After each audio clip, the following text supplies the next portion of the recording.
Good morning, good afternoon, good evening, good day. I am Jason Weiss, and you are listening and viewing the Ask Jason Weiss show. I am here today with a very special guest, and I will get into that in a moment. But today, I just want to remind everybody that although I am an attorney, you are not getting legal advice from me. Nothing discussed today constitutes legal advice. Should you need or seek legal advice, go consult an attorney directly. Nothing that's said by myself or my guest, who happens to not be an attorney, but still is a very knowledgeable individual, is legal advice. So you could feel free to reach either one of us and chat with us. But again, it's not legal advice. So today I have the honor of having Enrique Acosta Gonzalez with me, a 2021 and 2022 top thought leader and a media professional of the year in 2021. And Enrique talks about leaders and leadership. And that is huge today because everybody wants to be a leader. Everybody wants to know how to be a leader. And those of us that, are not leaders, not going to lump myself in, but those people that are not leaders want to become leaders. So how do we go about doing it? So today we're going to find clarity so that we can develop and evolve as a leader. And I can't think of much better of a person to do that other than Enrique. So Enrique, I understand I gave a little bit of an intro there, but tell us a little bit about yourself and maybe how you got into teaching others how to be leaders and to lead either by example, lead by instruction, whatever it is. And I'll interrupt you and I'll be rude and I'll cut you off and I'll ask questions. So it's not a monologue, but Enrique, the floor is yours. And I think you've done a podcast or two in your career. So in case you need any pointers, I'm here. I can be a leader and help you. So without further ado, the lawyer is going to shut up and we're going to listen to a true leader. Outstanding. Hey, Jason, thank you for letting me join you on your show. You were just on mine. So, folks, go check Jason out. He's got some great tips and stuff. Not legal advice, by the way, but great tips for you to consider. No, folks, I'm Enrique Acosta Gonzalez, 26 years, Navy veteran, retired in 2015 and made Orlando my home, but decided to stay in the leadership realm because I just saw so much lack in the understanding. You mentioned everybody wants to be a leader. Actually, everybody wants leadership pay, but they don't want to be a leader. And it's funny how that works. But a lot of folks don't understand the severity and the technical piece behind being a leader enough to just throw themselves at the position. And if they only knew before they did, they probably wouldn't, right? And so that's why I focus on making sure that individuals understand what does it take to be a leader, and can you sustain it throughout your professional life? Because we know that there are pitfalls, there are things that come up. Specifically, can you sustain leadership position acting the way that you are currently acting and living out your life, which is a first step, right, for most all. And that's huge. I mean, getting the balance of being a team player and being a leader and having people look up to you. And I remember that, when I started my firm back in 2012, it was, I got a question from a client and I'm saying to myself, yeah, okay, oh, shoot, I don't have anybody to ask. I'm the one that's got to do this. I'm the one that's got to make the decision. I'm the one. Okay, sure. And look, I've led teams, I've been part of teams, and it's the practice of law, the practice of medicine, and the practice of leadership. And although I think I'm a decent leader and a good leader, I can always get better. I can always learn things. And it's what I found as a leader is the number one important thing is don't be afraid to admit when you make a mistake, and don't be afraid to ask for help. And I know my biggest pitfall is I don't ask for help. For me, it's kind of like, you know what? It's easier for me to just do it than explain it. I got this. Don't worry about it. And then at the end of the day, at 5:45 or 6 o'clock or 6:30 or 8 o'clock, as it's been going these days, I'm sitting there with things that it's, you know what? I got to delegate this stuff.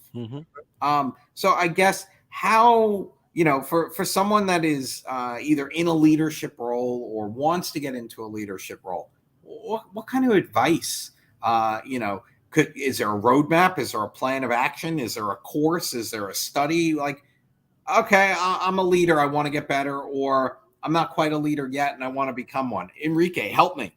Yeah, there's a lot of things, but let's talk a little bit about that scenario that you threw out. Right, you can do some things, but you rather just take care of it.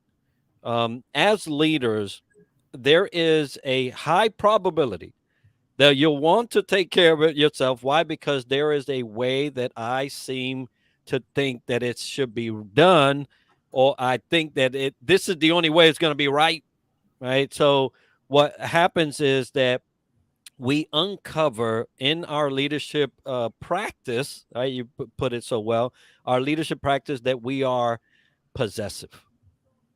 And when you are possessive in your leadership role, you cut out every possibility of your team to grow.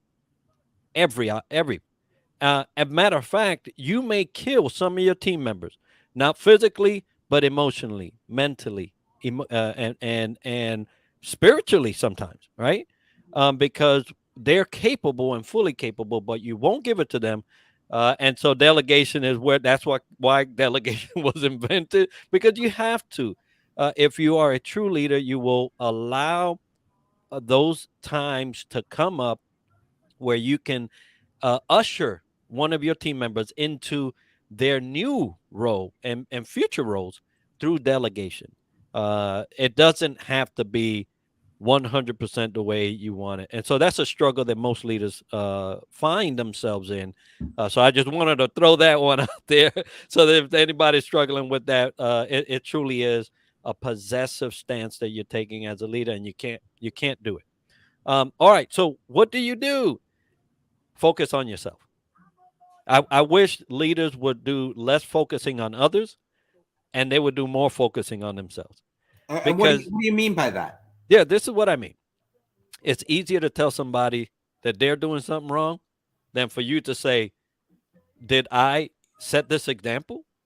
Did I perpetuate this type of behavior? Did I, maybe advertently or inadvertently, demonstrate that this is how leadership is? And so now, when you focus on somebody else, you don't get that opportunity because you're always, telling people what they should, right? Shooting people. Um, and a leader that is conscious of their capabilities or not, and can say, you know what, maybe I am not the best at writing uh, an article for my department, but Susie or Johnny, they love writing. So I'm gonna take this. I'm gonna ask them if they would like this opportunity, and then once they're done and everything goes well, I'm gonna make sure Johnny or Susie gets the accolade for this, and it doesn't ever come back on me because now they are the writer, So when you focus on others is one thing. When you focus on yourself, look how much growth, not So, only personal, so but I got as a group. so I got two questions on that. Let's just Yeah. say Susie is the writer, and you say to Susie, "Hey, Susie, I've got this project, and can you write it up? Can you do it?" And Susie either says, "Sorry, I can't," Hmm. or Good on her. sure, no problem. When do you need it by? Well, I really need it by Friday afternoon before you start your weekend. Oh, I can't get to it by then. Mm-hmm. What I know happens with me is I say, okay, whatever, and I do it. And I Mm-hmm. know that's not the right way to do, because now I'm putting it on myself and I'm allowing Susie to avoid something. So where's that give and take? Where's that rub? It's very difficult. Now I know and I'm going to let you answer that. Mm-hmm. I know my biggest problem is I've got a great team.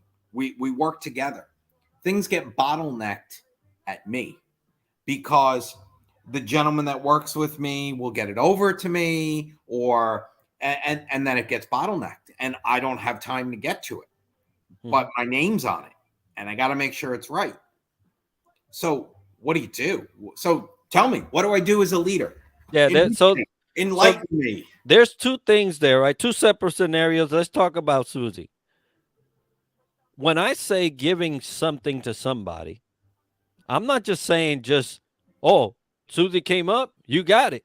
That's not how that goes. I know Susie. I know her enough to know her capability. So I'm not giving this project to somebody that is probably incapable of doing it, which happens most of the time. Is whoever comes across this window here is gonna get it, right? And so that's not the appropriate way of doing it. What I'm saying is a leader knows their team enough to know when a good opportunity for them comes up. Now, can you coach them? And by all means, when you give it, say, look, I'm giving it to you because I know you're capable of doing this, but you have me. And at any given time, you call me and we're going to work on this thing together if we need to. But I know you're capable of doing this. I want to give you this opportunity. Take it on. And it's a different flavor than to saying, hey, Susie, you're the last one that came across my window. Here you go. See you Friday, right? That is two different things. And both happen, right? Both scenarios happen. Now let's go back to, okay, well, you can't do it, or I'm going to do it. Well, if you did not take into account the strength of your people, you might get that, right? Because you're giving it to the wrong person. They're going to look for excuses not to do it. But if you give it to a person that's been hungry and has been hungry and can do it, they'll take it.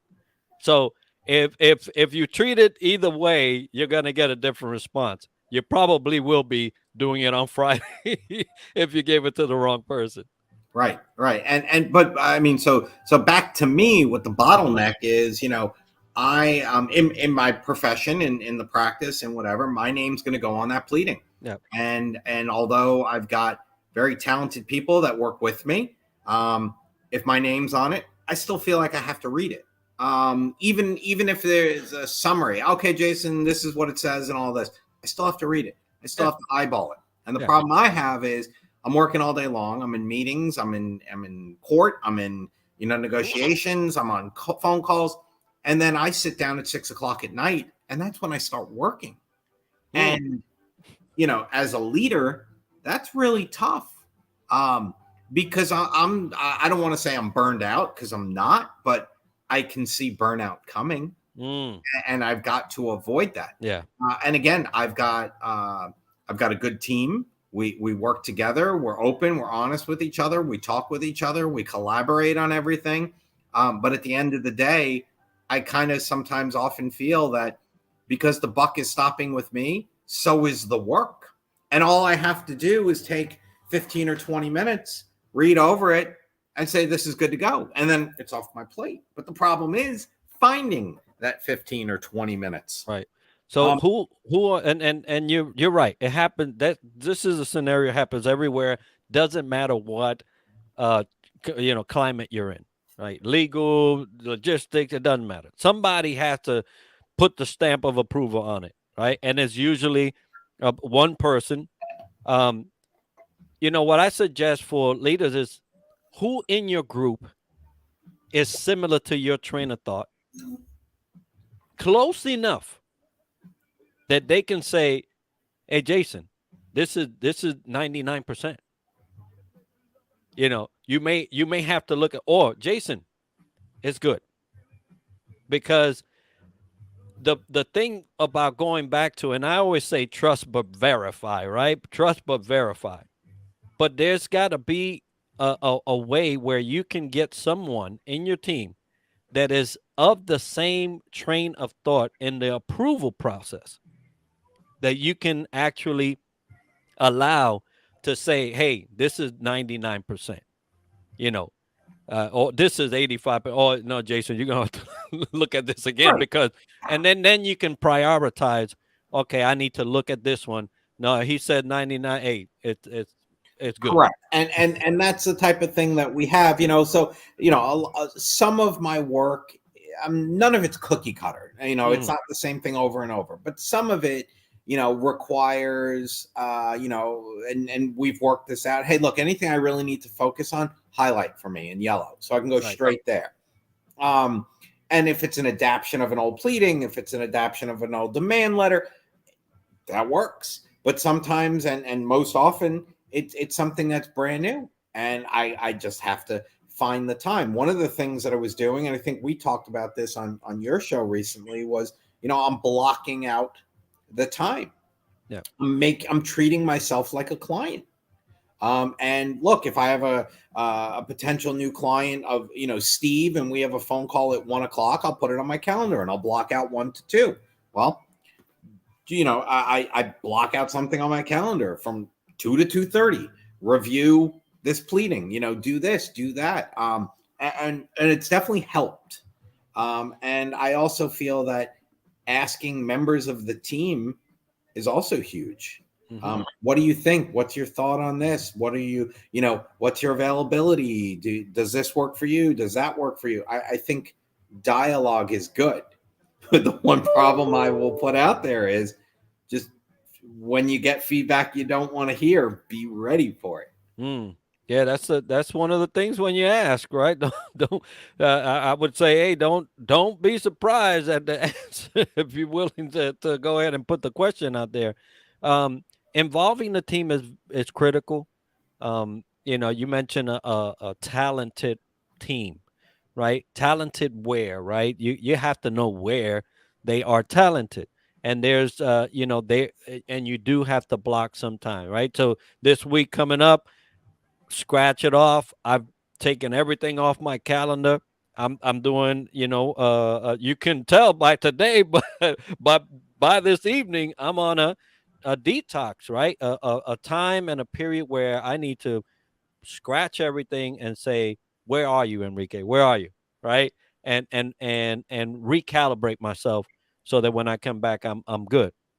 Um, that's blocking out a time for my well-being, right? For my mental health, my spiritual health, and all those things. Um, in the work process, you have to do the same.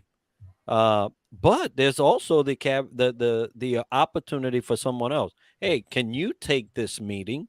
It's an introduction. Maybe you get some things up, and then I frees me up on this side. So time blocking is critical. Yeah, and I think part of my problem, me personally, and we're gonna take a break in a minute or two. We're gonna go to a commercial, and we're gonna come back, and we're gonna get more on the where do you see, how can people contact you, where can you help them, how can you help them find the clarity. We're gonna get into that, but I know for myself, my biggest thing is, I have what I call my daily dump list, Hmm, where at the end of the day, I write down everything, things I good. didn't get to, things that pop into my mind, so that at night, I'm not waking up at 4 o'clock Mm, in the morning saying, oh my God, or did I do this or did I do that? It's on my daily dump list. And it allows me that little bit of clarity, that mhm. little bit of, oh yeah, I got that on the list. My problem, and maybe you can help me, or, is okay, now that everything's on the list, when do I get to it? Mm. Everybody needs everything now. That's the newest thing. We Oh are yeah. a give me now society. I text you, you haven't responded in 4 minutes. I can tell because you have an iPhone and I have an iPhone that you've read my message. It's been delivered, it's been read, and you're writing back and then you stop. And you're writing back and you stop. What's going on? I need this answer. I need it now. I need it now. You're my lawyer. It's driving me nuts. So with that being said, we're going to take a quick break so that I don't have to be driven nuts anymore. And we're going to get back into some of the skills that Enrique can help you develop, how you can get in contact with Enrique, how he can help you, and maybe go from there. So we're going to take a quick break to hear from our awesome sponsors, and we will be right back to continue with this conversation.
So you're getting divorced and you have to come up with a plan for your likely biggest asset, your home. What next? What is seemingly easy is anything but. There are a huge number of considerations to address to determine the best course of action. But where can you turn? A good place to start is the Divorce Housing Pro. The Divorce Housing Pro helps divorcing homeowners determine and execute a plan to resolve the sometimes complicated disposition of the marital home or homes. As the Divorce Housing Pro, I can advise you on the available options and work with you to determine the optimal one. I can provide focused mediation services to work with the divorcing couple to find the best option that serves both spouses in an equitable manner. Finally, I can provide lending support to assist you in applying for the best loan option and securing a loan to begin your Act 2. It's your most important asset. Go with a pro. Divorce Housing Pro. Loan consultation, mediation, and advice. Mediation services provided by the Divorce Housing Pro through Keystone Mediation. Lending services provided through strategic partners. Divorce Housing Pro is not a lender, does not accept applications, underwrite, or process loans, nor do we make credit decisions.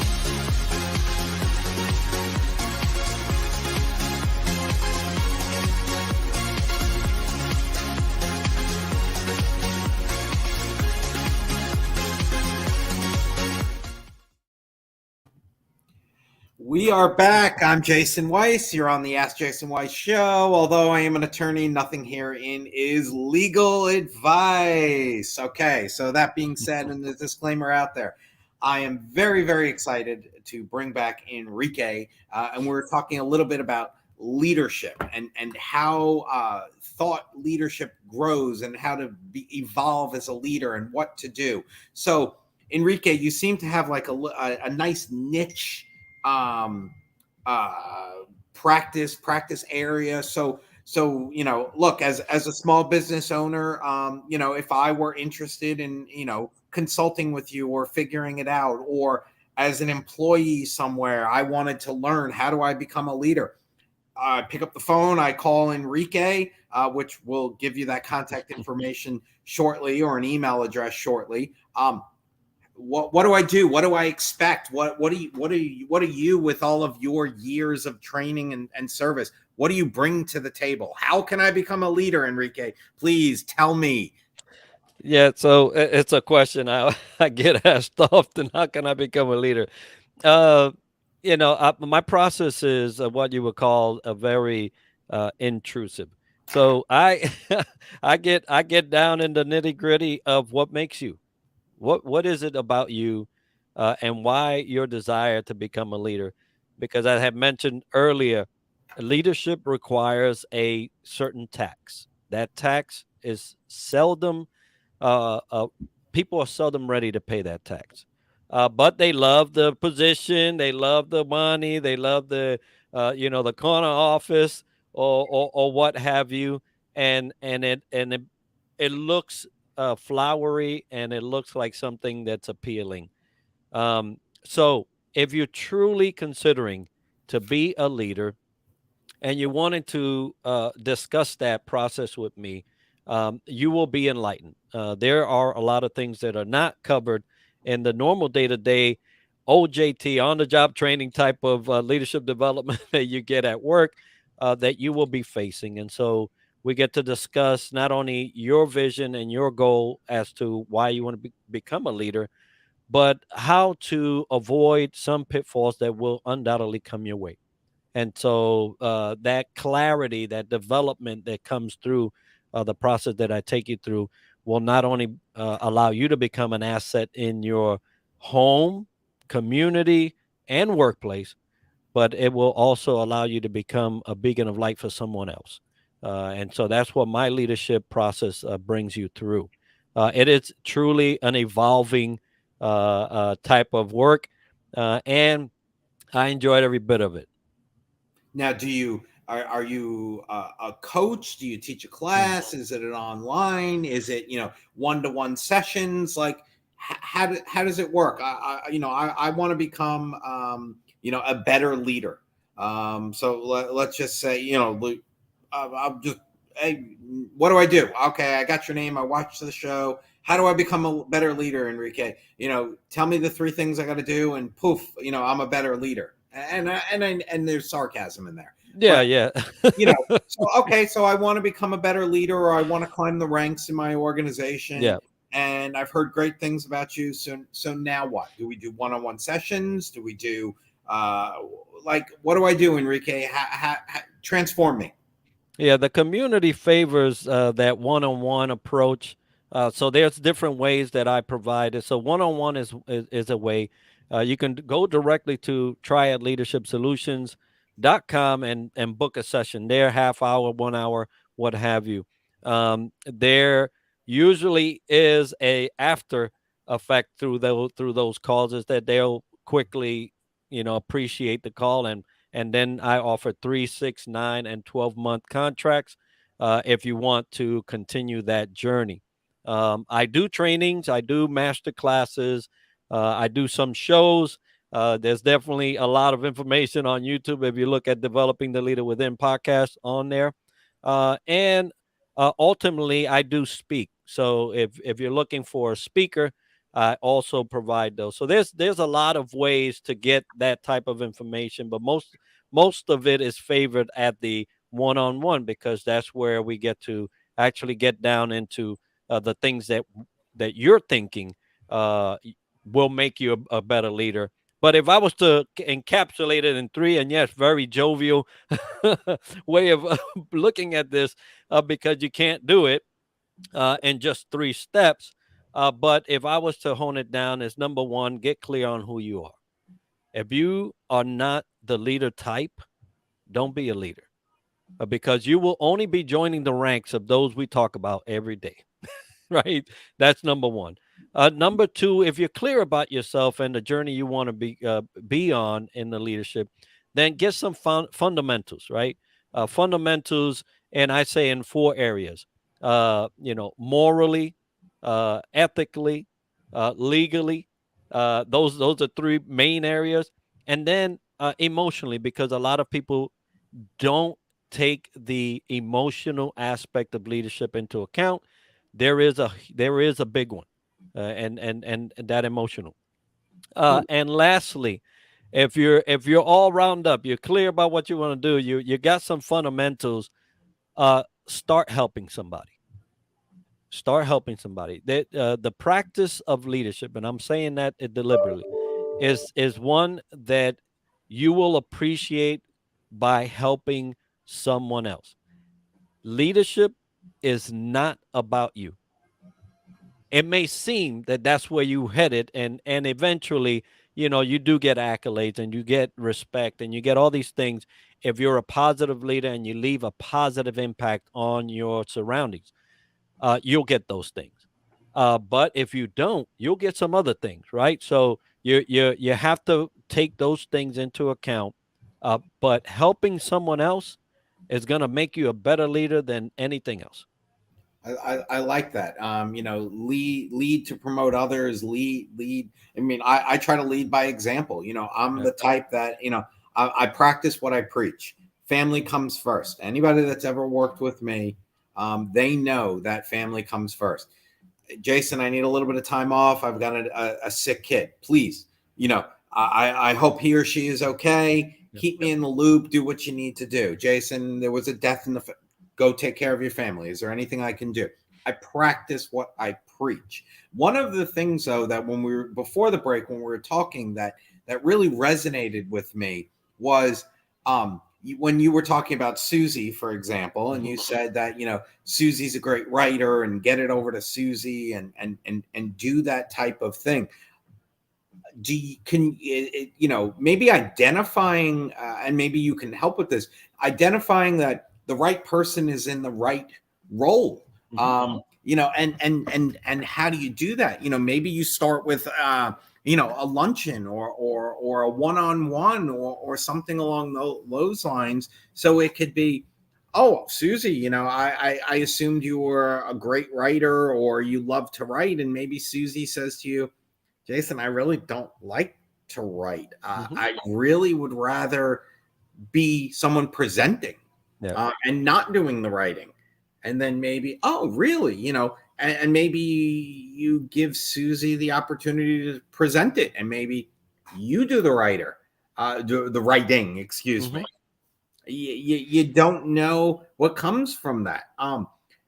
I know part of the problem, and I've worked at large law firms, and they had people come in and large organizations and say, Enrique, you're in the wrong seat. You shouldn't be communications. You should be customer service, or you should handle the customers that call in very upset because you're a very calming individual. You can get them to calm down and listen to reason, as opposed to Jason, who, someone calls in and you're yelling and screaming. I'm going to yell and scream at you back. I don't care. So, and that's something that, maybe, someone like yourself, Enrique, can go ahead and help people identify, maybe I'm not in the right spot. Maybe I'm not a great leader. Maybe what I think makes me a great leader doesn't make me a great leader. Am I a pushover? Am I a hard butt? Am I a non-responsive? Am I kind of like, and sometimes it takes someone like you with your experience to say, you know what, Jason, you might not want to do it that way. Really? I never thought about that. What do you think? Yeah. So my question is, how do you get past the ego or the, I'm the leader, I'm the owner of the firm, I know what I'm doing? How do you softly tell that person, let me take a peek under the hood and see what's going on? Yeah, well, for a leader to go beyond their ego, you have to really come to the realization that you in that spot is not about you. You happen to have some type of skill, some type of longevity, and to be honest, most people in leadership position are those that were technically savvy, and nobody else took the job, and they just bumped you up, right? That's how the process out here works, but it's not the best process, right? So if you can get to the realization that it's not about you anymore in that spot, then you could do some good service. Identifying who's in the right spot or not, that's your challenge as a leader. But you're never going to get there if there's no investment in your folks. And by investment, I mean, when was the last time you chatted about their home life? When was the last time you chatted about the show they watch? you know, because I'll tell you, there's some people that watch some shows and I was like, well, I don't want them talking because they talk exactly what they're surrounding themselves with. Right. And so it depends. There's some people I will intentionally employ to handle a tough situation because they don't back down. Right. I don't, not that I want to put them in, but if I want the appropriate outcome, I employ the people where they work best. But you don't know that if you don't talk to them. So get out from from behind your desk or whatever it is that you're in as a leader and go have some lunches. I'm talking about one-on-one lunches because people love to talk about their stuff, right? Um, and it's not to get information so that you can weaponize it. It's so that you can get information so that you know how and when to employ your people, how to deploy your people. It's another thing. So get out and talk to them. I like that. How to employ and deploy. That's great. I mean, again, you want the right person in the right environment and the right setting. And maybe you don't put me in front of someone who's very ultra conservative, because as you can see from the way I dress, I'm a little bit more laid back. But at the same time, knowing who you have, knowing what you need. Yep. And sometimes we have blinders on as leaders. Everything is going well and everything is good. And, I'm getting all my work done and bills are getting paid and everything is great. But then you find out, and if you don't ask the question, hey, what happened with that email? Oh, I sent it. But I've been having computer problems. Wait, you've been having computer problems? Let's get you on with the person. Let's get you on with the tech department. Let's get you a new laptop. Let's get you faster internet speed. Now you moved and you don't have great internet speed. Let's get you a Wi-Fi, a hotspot.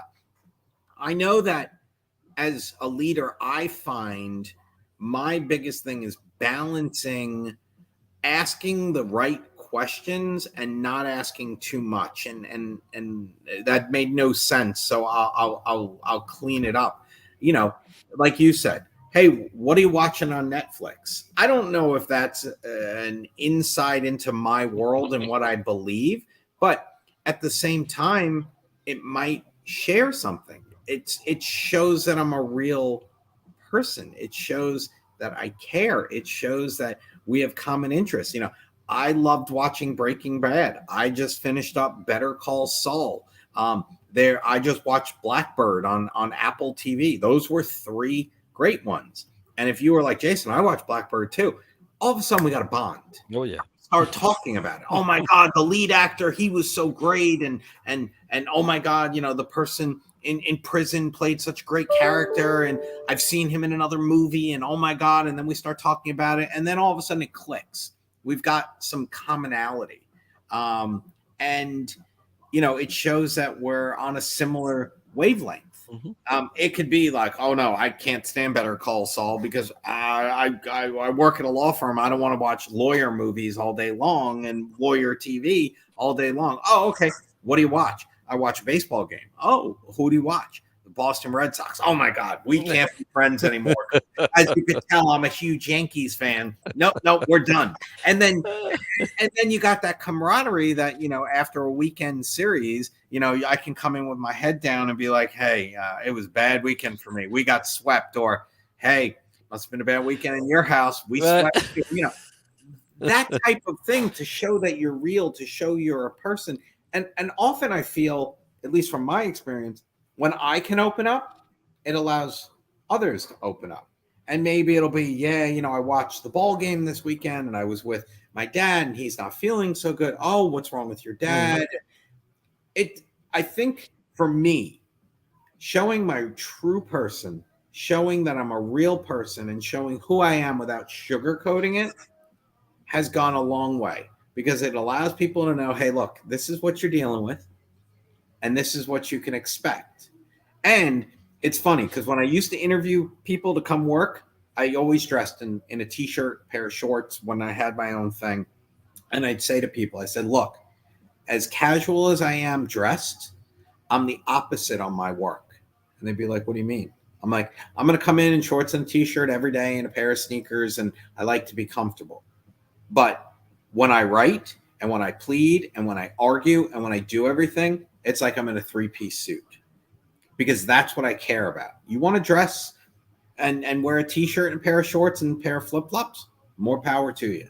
But I want your work to be a reflection upon that's the person sitting there in a 3-piece suit or a tuxedo, as rock solid as humanly possible. Mm-hmm. And if you could do that, awesome. If that's not for you, then this ain't the place for you. And I teach and I'll grow and I'll give you opportunity, and you can run with files and you can do all this, and let's figure it out. And I'm an open book. You ask questions, I'm going to tell you. Again, is that the best for a leader? I don't know. Enrique, you're the leader guru. You'd probably say some of that I agree with, but some of it, Jason, you got to tame it down. And that's what we need. Yeah. We need, as leaders or people that want to grow, someone to every once in a while check our temperature, check our pulse, and keep us in check. And that's where I think your service is just out of this world and just amazing to help us, for those of us that think we're good leaders, to put us in check and to bolster what we're doing right and to kind of limit what we're doing wrong. And those of us that want to become better leaders, well, who better to ask? Come to you for help. So unfortunately, we're running out of time. And this was great. So Cece, who runs the back end on this, she actually put up, for those that were watching, and I'm going to ask her to please do it again, contact information, Triad Leadership Solutions at gmail.com or triadleadershipsolutions.com. Check out Enrique, book a session with him. He is a phenomenal person to chat with, to learn from. Watch him on YouTube, on all of his different channels. Check out his website, and please go to him. I think he's got some unwind time coming up. So, and I'm going to listen to him. I'm going to find some of that time. So I know he's usually spot on, but if there is a little bit of a delay after the airing of this, just give him a little bit of leeway, because he needs some decompression time for himself. But reach out to him. triadleadershipsolutions.com, TRIAD leadershipsolutions.com. Reach out. You won't be sorry you reached out. You'll be very excited. And the worst case scenario is you get to meet someone who's just an amazing individual, who I've gotten to know and respect and really like. So Enrique, I usually end these with some sort of softball. And with the lawyers, it's usually like, what do you think is your best, lawyer type movie? And everybody seems to say My Cousin Vinny. So I'm a movie person. So Enrique, a movie that shows a true, like, that's a leader, an actor, an actress, a movie, TV show, someone that you think is just like, wow, that's a leader. Yeah, no, you talked about lawyer movies. The Few Good Men is one that I think of because of the scene. And if you can't handle, yeah. So, Jack Nicholas, you think he's a great leader in that movie? No, I don't think so. but the parody there, between the good and the bad, and you could see it all in one snapshot. So if you want to see great leadership in one snapshot, along with good leadership, you'll see them both right in that little clip. But I just want to remind everybody, leadership is about touch points. If you're not touching, and I'm not talking about physical, if you're not touching the point where your people tick, where they tick, then you're missing the whole thing about leadership. Touch points make things move. And the sooner you can get to that as a leader, you'll be happy. And I think also the trickle down theory is right, because if you're the top dog and you've got touch points for the people that you deal with every day, and they get touch points to the people they deal with, everybody's getting that touch point and everybody's feeling the love, and it will resonate back up to you, and it'll show that you're a leader. And again, have the right people around you, know that they're doing it. I mean, there are so many things that are just, they make so much sense. And someone like you in what you do can just bring that out. Hey, you're doing this right, or no, you're doing this wrong, or I doubt you judge. You're doing this wrong. Yep. No. You're probably like, why don't you try doing it this way and see what happens? You So got it. to develop as a leader, to become a great leader, to climb the ranks, and to get it without it being beaten into your head, verbally, physically, emotionally, reach out to Enrique and allow him to go ahead and teach you. TriadLeadershipSolutions.com. Enrique, thank you so much. A Few Good Men, great movie. I'm now going to have to go watch it over the weekend or when I'm on a plane this weekend. Right. Enjoy your very well needed and very much deserved Thank you. detox mental time. Oh, And yeah. I can't wait to have you on the show again at some point in time. Cece, as always, thank you for being in the background, running this, making it all happen.